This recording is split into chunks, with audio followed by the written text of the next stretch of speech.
Pandali Nagulat ako dun sa last part. Hindi kasi yung sabi ninyo earlier on, wala namang ebidensya. Pero may Senate Minority Report. Alam mo naman, sina Senator Amy, may mga yan. Yan ang sinasabi ko na any search for accountability must be founded in fairness and truth, di ba? Well, sa kanila, meron kasi silang witness. May possibility no na magkaroon ng impeachment possibility. Complaint si VP Sara, endorse niyo po ba? Well, ganito. For this Congress. Hindi ko lang tatanungin kung ano ginagawa niyo nun sa 19th But the Congress. second thing that we're doing, Ito talaga si Atty. Trixie Cruz Angeles. Ano yung pasimple lang eh. Hindi ko na itatanong kung anong ginagawa niyo noong 19th Congress. Nako, yan na nga ho ba sinasabi natin, umiikot lang ho talaga ang mundo. Pantakin mo, hindi pa nagbago ang administrasyon, si Atty. Trixie Cruz Angeles na magtatanong sa'yo. Dito sa video na to, gusto ko pagka sumagot ka, yes or no lang ha. Parang yung nasa hearing tayo. Isa ko kasi itong mama na to, ito isa sa mga partner nila dyan sa House of Representatives. Ibig sabihin patabain hong baboy. Yan ang isa sa mga pinapataba nitong si Tamba dyan sa House of Representatives. Jude Acidre, i-interview siya nitong si Atty. Trixie Cruz Angeles dito sa video na to. Papasadaan din natin itong si Auntie Claire. Ano na naman ho ba kaya mga hanas nitong ali na to. Pero bago yan, isang like at isang subscribe. Masaya na ho tayo dyan at sa mga gusto sumali sa ating community. Yung join button, nandyan lang ho sa baba. Ano bang sabi nitong si Ante? Palas, Marcos not to blame for signing most corrupt budget. Ang tinutukoy mo ba yung 2025? Anak ng Petrang Garapata, pagkatapos niyang binasa yung 4,000 pages. Ngayon ayaw mo siya masisiya, ngayon palsipikado at napakaraming problema. Iba ka rin talaga, di ba? Ante Claire, iba ka talaga. Kaya ang imbis na tumaas ang approval at trust rating na itong si Marcos Jr. na mapahanggang sa ngayon, hindi pa rin natin makita. Pambihira. Ngayon, siya nang pumirma, ikaw na nga dumipensa at pumirma sa lahat ng mga dokumento, at dyan sa GAA na 2025. Pinaka-corrupt na budget sa kasaysayan ng Pilipinas. Pinirmahan ho yan ni Marcos Jr. Ngayong pagpirma niya at pagdepensa niya na binasa niya 4,000 pages, bigla ngayon sasabihin niya na hindi dapat siya sisihin. Sino sisihin? Yung Vice President, si VP Sara? Si dating Pangulong Rodrigo Duterte? Lang yan. Ano pa mamaya dito? Pambihira talaga itong mga taga-Malacanang na to. Oh. Kung ano-ano kasi pinagsisinghot nyo kaya wala kayo sa wisyo. Ito naman si Pinky, about Daily Tribune ho yan mga kababayan. Makakala nyo saan ho natin pinagkukuha yung mga post na yan. Lacson si Romualdez may be invited again to flood control probe but cannot be compelled. Alam mo, si Martin Romualdez dito sa issue na to, sige, ibigay na natin yung interparliamentary courtesy. Pero interparliamentary courtesy, kung sigurong hindi ka nasasangkot, kung alimbawa, meron kang nalalaman pero hindi ikaw ang mastermind. Diba? Okay, interparliamentary courtesy natin yan. Okay, walang problema. Halimbawa, ikaw nag-expose ka dyan sa House of Representatives at meron ka alintulan na pagdinig sa Senado na kailangan nila mga punto de vista mo. Pairalin natin yung interparliamentary courtesy, walang problema dyan. Pero kung ikaw nga ang isa sa mga tinuturong mastermind, hoy, ang amo mo walang yan ka, Jude Acidre ka. Ano ka na yung tipong kumbaga sa baboy, papunta ka na doon sa slaughterhouse di ba? Sobrang tama mo. Wala ko tayong ibig sabihin dyan hindi mo natin liniliteral yan. Ibig sabihin, malapit na matapos ang administrasyon, kaya naman malapit nang makatay itong mga baboy na to. Di ba? Hindi literal. Ano yun yung mga kailangan nating klaruhin? Ano ibig sabihin na makatay? Makatay ho sa pamamagitan ng pagbubulgar ng kanilang mga kabuktutan sa pamahalaan. At dito sa na to, interview ni Jude Acidre na to kay Atty. Trixie Cruz Angeles. Si Atty. Trixie Cruz Angeles ang hahawak doon sa pagpapadugo dito sa mga walang yan na to. Marami hong ma-extract na maintenance and other operating expenses dito sa mama na to. Halata naman ho siguro sa katawan. Okay, ano na naman? Anong tawag dito? Figure shaming na naman. Diba? Binabanatan mo naman, mataba, wala na bang iba? Mataba ka naman talaga, ano ba problema? Mataba. Nasasaktan ka. Mag-diet ka. Nangyari yung mga kasama mo dyan sa House of Representatives, nagre-reklamo na. Yung pantry at buffet daw, ikaw lang lagi nakakaubos. Diba? Mahiya ka naman, Jude Acidre. Oo, maraming pagkain dyan, pero marami naman kayo dyan. Hindi porke sinabi buffet, lalamunin mo lahat yan. Hindi, joke lang. Hindi ta. Pero balita ko, nag-aan na daw yan, calorie deficit. Low carb siya ngayon, low carb. Low carb na kanong linala mo pala isang buong biig. Walang yung Jude Acidre. Ay, Jude huwag ka magalit. Ano lang naman, ikaw naman. Balita ko, pikon ka na sa akin. Huwag ka galit. Para wala kaming masabi sa'yo. Huwag mo ubusin yung mga pagkain dyan sa pantry ng House of Representatives. Rekta ko tayo sa interview. Nitong si Atty. Trixie Cruz Angeles dito sa isa sa mga patabain nating congressman dyan sa House of Representatives. Malapit na nating maibenta to. Ang mahal pa naman ng 4 kilo ng baboy ngayong mga panahon na to. Good? Thank you, Atty. Barry. Thank you, Atty. Trixie. Thank you for having me this. Anong feeling? Ngayon dating inaano-ano mo doon sa Tricom na kung saan ginisan yung mga vlogger. Ngayon ikaw na ini-interview sa kanyang programa. Anong feeling, Jude? Hey, Jude. Lang nga kay Jude. Morning. Recently, I'll get right into it para makarami tayo. You recently held the record of 1.38 trillion sa education budget and SUC funding for 2026, for the 2026 budget. Where should the public expect to see the money? This is going to be the biggest in history, and for the first time, we've transcended the 4% threshold, 4% of GDP. And it really goes into the heart of the issue. It's the learning crisis that we find ourselves in. What is the learning crisis? A few years back, UNICEF, together with other stakeholders, were able to establish that we're undergoing what we're referring to as a learning crisis. It's basically identified una yung underperformance. Many of our We're students talking about higher education. lower yeah? basic and because magkadugdong yan eh. Ito yung low scores in those evaluation Well, that's tests. already the validation. Yeah. Yung learning proficiency, yung reading comprehension, yung mathematical ability, and validated by our PISA standing na meron talagang kakulangan sa quality ng education sa bansa. So pag pinag-uusapan dito yung 1.38 trillion na education, this is basic and higher education. Yes. Kasama dito TechVoc, Yes, kasama yung mga ganyan. So ano yung priorities dito? Pinakamalaking bulk will go to DepEd. Kasi based also on the findings of EDCOM, of which I'm part also, critical talaga ang foundational learning. Kasi functional literacy ang isa sa pinakamalaking Ako, hindi ako naniniwala dyan. Yung EDCOM na yan. Alam nyo, ang critical ngayon, turuan yung mga susunod na henerasyon na masamang magnakaw. Di ba, Jude? Ako wala akong tiwala dito sa current education system natin. Tinuturuang magbasa, tinuturuang magsulat, tinuturuang kung ano-ano tinuturo sa eskwelahan. Alam nyo, nahuli, yung pagturo na bawal magnakaw kung sakaling kahit sa anong aspeto ng buhay, bawal magnakaw. Dapat yun ang i-emphasize eh. Bago ka turuang magbasa at sumulat, dapat yun muna yung isaksak sa utak ng bawat estudyante na bawal magnakaw, okay? Bawal kunin ang pera ng kahit kung sino man. Kung hindi sa'yo, wag mong pakialaman. Di ba, John, sangayon ka ba doon? Palitan natin curriculum. Kung 8 na subject yan, yung mga importante na lang, math, English, science, yun na lang muna. Pilipino, isama na natin. Tapos lahat bawal magnakaw. Tapos ang gagawin kong teacher, ikaw, sino ba ba? Yung pinakamagandang role model sa mga estudyante, walang iba kundi si Jude Acidre. Hindi, kung meron tayong kukunin na principal, si VP Sara, syempre. Kasi yan, sigurado ako, hindi magnanakaw yan. Sigurado ako dyan. Sigurado ako mga kababayan, may tataya akong pangalan ng PH update dito. Walang Duterteng magnanakaw. Yan ang sigurado ko sa inyo. Mga nakapaligid sa kanila, pwede, siguro sila, oo. Pero Duterte, magnanakaw.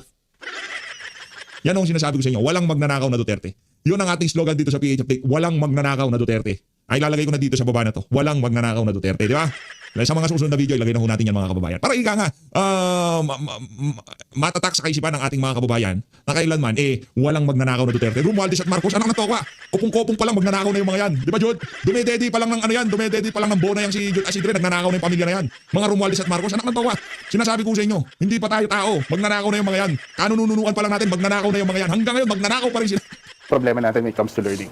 Secondly, Hindi tayo, pagdating sa ating educational system sa Pilipinas, hindi tayo yung masyado sa academic, akala mo talagang talino, dapat number 1 lagi sa math. Pag natapos, wala namang GMRC, wala namang good moral and right conduct. Diba? Yung simpleng lang, nakapulot ng pera, imbis na dalhin sa mga kinauukulan, titingin-tingin pa yan, titingin-tingin sa meron ba nakakita? Sabay apak na gano'n. Tapos kunyari, mga ngati, ba't alam mo yung PH? Napapanood ko sa mga vlog. Pero tayo nakakita sa oli natin, di naman atin di ba? Di atin yan. Yan ang unang ituro natin sa mga kabataan. Bago turuan magbasa at sumula, turuan muna natin silang bawal magnakaw. Kasi kahit anong ituro natin dyan, kahit maging up-notcher pa yan, maging cum laude, summa cum laude, pagka-graduate, gagamitin yung kanyang natutunan sa pagnanakaw. Wala rin yung kwenta. Wala hindi aasis sa Pilipinas. Disiplina. Bata, wala mo nang magbabasa at susulat, tuturuan namin kayo paano yung routine, paano maglinis, paano maging magandang asal. Di ba? Yun muna ituro natin. Di ba? Yung pagpapahalaga sa mga nakakatanda, pag-aalaga. Di ba? Mga ganun ba? Sa atin, pagalingan, dapat tapuan ka, ha? Anak, dapat tapuan ka. Wala akong pakialam kahit nabastos kang bata. Importante, matalino ka. Di ba? Alungkot. Ganyan ang realidad sa Pilipinas. Masyado tayo nakapokus doon sa mga bagay na wala nang problema maging matalino. Wala nang problema dyan sa PISA na yan na yung statistic na yung pagdating sa math, pagdating sa comprehension, sa reading, wala nang problema na umangat tayo dyan sa mga na yan, sa mga statistic na yan. Di ba? Ang atin dito, unahin ang mga importante. At ang ating nakikitang importante dito, turuan ng kabataan na wag magnakaw at wag gayahin ng mga Marcos at Romualdez. Yun ang number 1 doon. Of course, it goes back to access. That's why a significant part of it, around mga 12 billion will go for free college education. So tutuloy yung free tertiary education. Yes. So how much of the 1.38 trillion do you think will sa go free to college education, there's 7 billion that will go for this year as well as past years. Pero for the longest time kasi meron tayong problema with the implementation of free higher education. Kasi ang CHED, BBM actually, not really CHED, kinakalculate niya yung babayaran in reimbursement based on the historical enrollment about 2 years before that particular year. Tumaas. At normally, that's only about 80%. Okay. Because it's a policy also that they were using. That was the reference point. Kasi, of course, for validation, to be more efficient. So we realized, habang 80% lang more or less on an average ang binabayaran ng DBM sa mga SUCs, pero 20% na compounded. Okay. So this year also, hindi lang kasi funding din ang binago natin, pati yung policy of establishing na actual enrollment dapat ang i-reimburse ng CHED. So, ibig sabihin, wait, ano yung practical result nun? Kung 80% lang yung nababayarin, are you saying na may 20% na hindi nakaka-enroll o 20% na hindi na-reimburse dun sa mga 20% na hindi na-reimburse. So ang ginagawa ng mga SUC is instead of reimburse, kasi syempre may cost doon, no? So what they would do is they would go into their internal income, Yun ang like for example, binabayaran. mga library fees, ganito, ganyan, na hindi na nagagamit doon sa improvement ng facility kasi gagamitin na to cover doon sa problema. So right ngayon, we also included around, hindi na nagakamili, around 5B to pay for 4 to 5 billion Yung mga backlog. yung mga backlog. So this is really a clean slate for Okay. higher education. Pero that's higher ed. Kanina in-identify nyo, Kong Jude, the biggest problem really starts sa primary Basic basic education. So, anong ginagawa nung bill, nung ngayong budget? With na this ito? budget, what we're trying to address, una, of course, yung infrastructure is critical. Yung classroom backlog natin, which will get a significant chunk of the budget, around 100 billion, will go. Just as a matter of course, 23 classrooms lang kasi ang nagawa. So, would you know kung ano ba yan? Is that something sa Kongreso o DPWH ang may problema dyan? I think Congress has not remissed naman in funding classrooms. Of course, alam naman natin, it's really the purview of the executive agency, yung fan. And we've seen the challenges kasi DepEd identifies the classrooms, pero hindi naman sila ang gagawa. Correct. Kasi DPWH naman. So, there's a question of absorption capacity and all of this concerns. So, ang ginawa natin ngayon is there's also a colotilla authorizing the Secretary of Education to also expand to include PPP as well as other modalities, touch basing with LGUs in the construction of classrooms so that we can accelerate the construction of classrooms. So, So hindi na DPWH lang. So ideally, with the budget nilabas ng Congress for classrooms in particular, anong ini-expect nyong matatayo? Ilan yung matatayo for 2020? I really can't remember the exact figure of classrooms, but we're hoping to at the very least address yung current nating backlog. It's 165,000 yata, di ba? Sa Of number. course, that's more or less, we're more limited rather than the budget. We're more limited with the construction capacity, yung capacity ng ating gobyerno para gawin yun. Affected by the crisis. Absolutely. Sorry. Sorry. Ito problema talaga with all these public works na kailangan gawin, no? And I think naman, we have a very proactive Secretary of Education. Seen na maybe it would help kung involve ang LGUs, may mga certain private organizations that are being tapped. And I'm confident naman with all the lessons we've learned in the past months, no, that hindi lang ang gobyerno, but the stakeholders themselves will be more vigilant na kung anong dapat gawin at sa anong quality ng dapat itayo yung mga classrooms. So, medyo mahirap yung tanong. Nag-file kayo kasi ng ethics complaint with the Committee on Ethics in the House that could affect Congressman Barsaga's current suspension. So, kayo yung nag-file ng suspension niya? Was it somebody No, I else? wasn't. So, you filed another one? No, I didn't. I think a couple of days ago, I was asked kung what's the next step for Kiko. Sabi ko for Congressman Barsagan, I said like, it really depends on how he responded. Kasi ang tanong, can it be extended? My school of thought is that Just to be clear, hanggang kailan ba yung 60 days first week suspension? of February. Okay. So baka by then, na-serve na niya yung suspension. Okay. And I was asked like, paano to after? And I said like, depends on if the committee and the plenary is can see that he has taken steps to rectify whatever behavior na was cited for the ethics complaint before. I'm sure he'll be back, but with all this also, it's best to take a step back and see how anong appreciation ng members with his behavior. Outside of the House, he's been actually charged, di ba, in court, criminally. Well, that's another thing. I mean, that's more of a personal case. Yeah. Pero right now, has there been bakit wala si an Chubby additional Case? ethics complaint? None that I know of. Not that I know of officially nasasubmit. Balik tayo sa education. What is the voucher system? Parati ko naririnig ito. And I know how it works sa DepEd.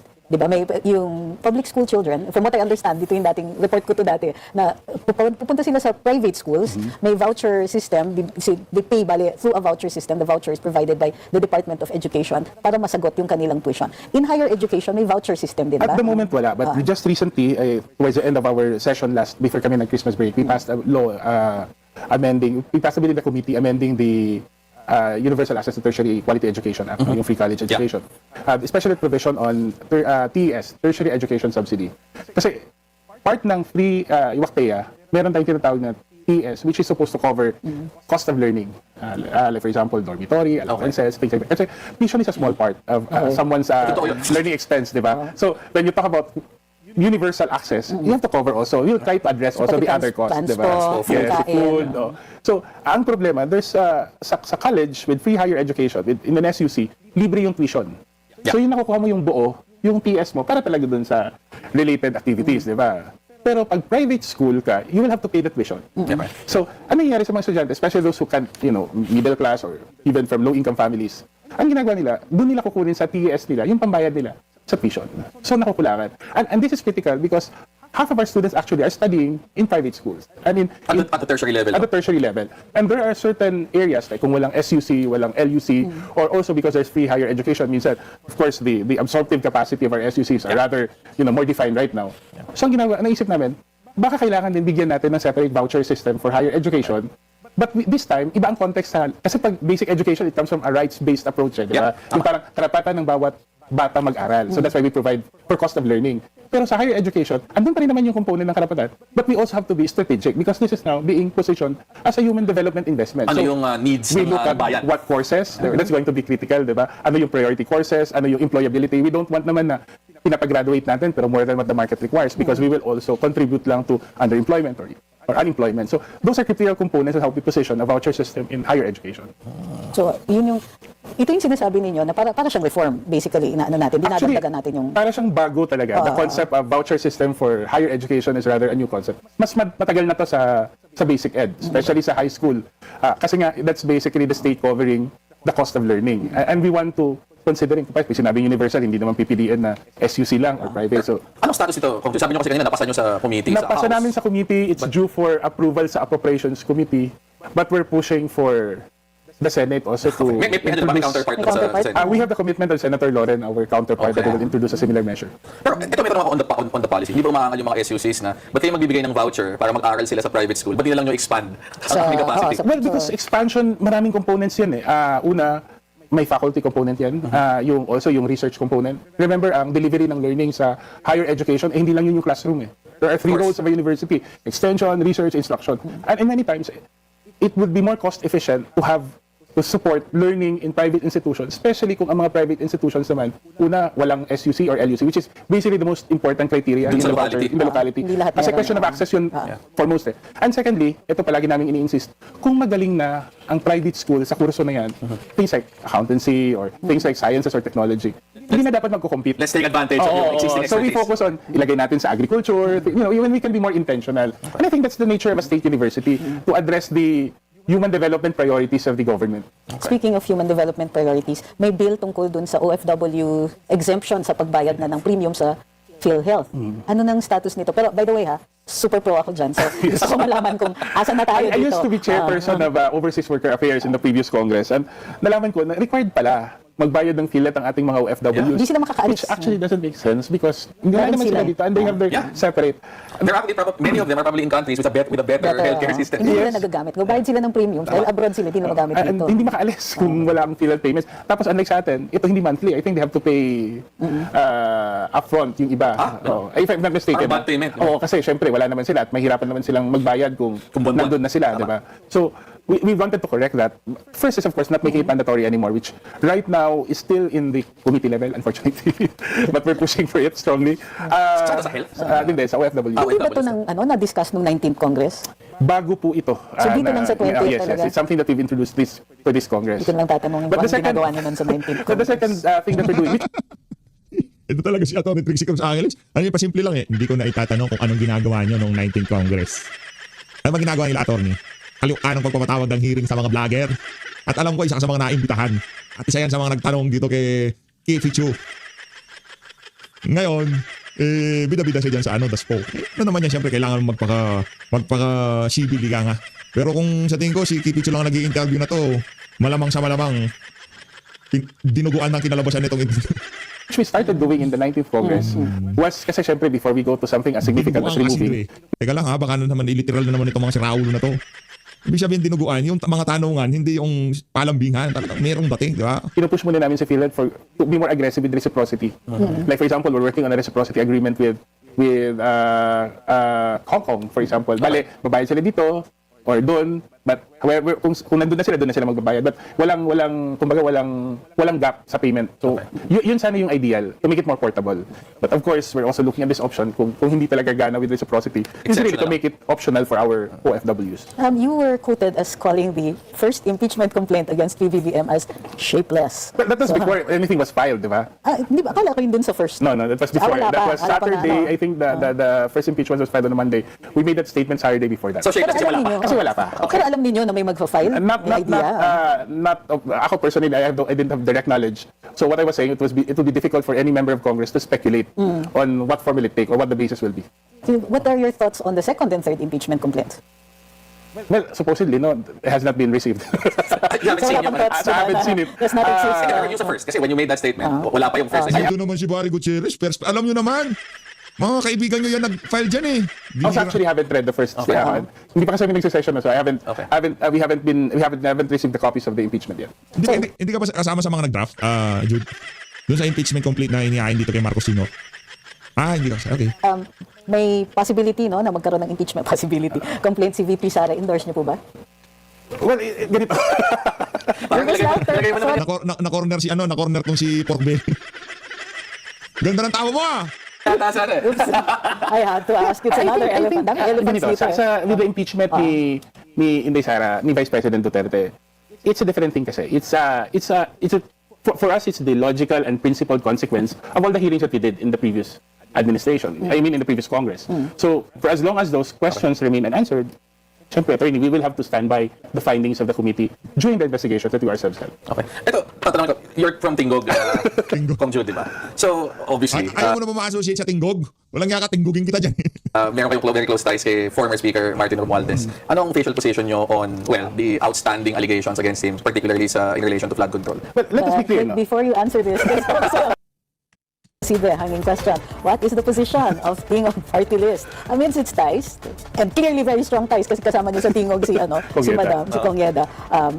Amidst your ties with former House Speaker Martin Romualdez and the flood control probe. But let's separate the two now. The flood control. Definitely, we're one with everyone saying that accountability should not be taken lightly. No? We should pursue it. However, we should pursue accountability on the basis of evidence. Okay. Diba? And that's something that we strongly. I think it's fair to ensure that that we ensure the integrity of the process and also that we are founded upon clear evidence. Yun yung importante. And when it comes to the former speaker, wala namang ebidensya pointing his culpability in Yan ang problema. Yun ang problema. Kahit na sinabi na dinideliveran doon sa Tamarind Street, wala pa rin ebidensya. Pambihira, ano bang ebidensya hinahanap nyo? Yun yung lagi natin tanong dito. But in fact, we could see, and Si syempre, Barry, bumubelo si Barry. Paano ko kaya sisigundahan itong pork belly na to? Sabi siguro ni Barry Gutierrez. Abogado ko yan ni Lugaw. for close ties, we've seen him, humarap sa ICI, na walang maraming drama.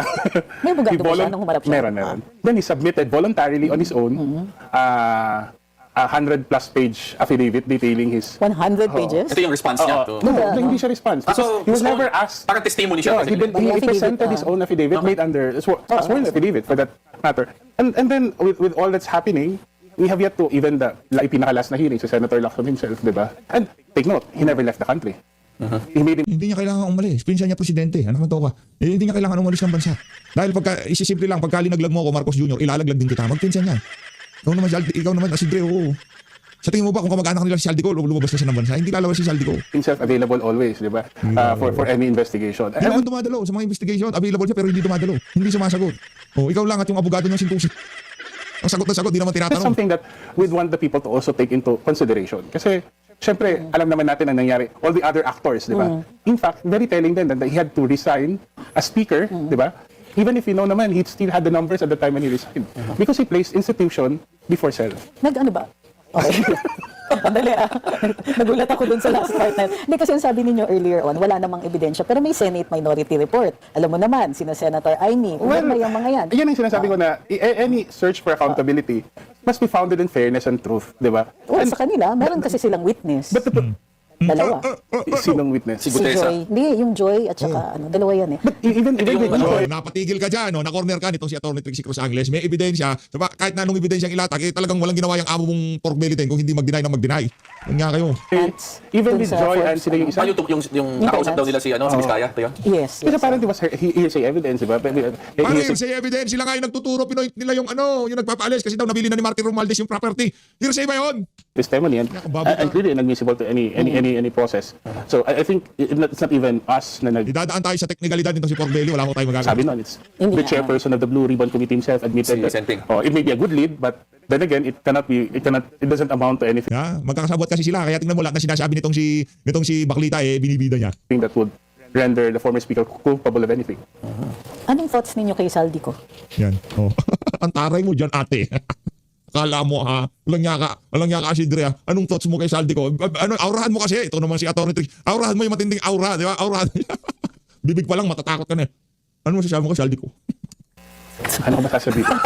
No, because Saldi ko was chairperson of the party list coalition. It's quite unfortunate. No? Pero, but then again, all of us, ganito na lang, all of us are elected officials. And we have to render accountability for all our actions. And I'm sure the former congressman would be the best. He must face the consequences of his action.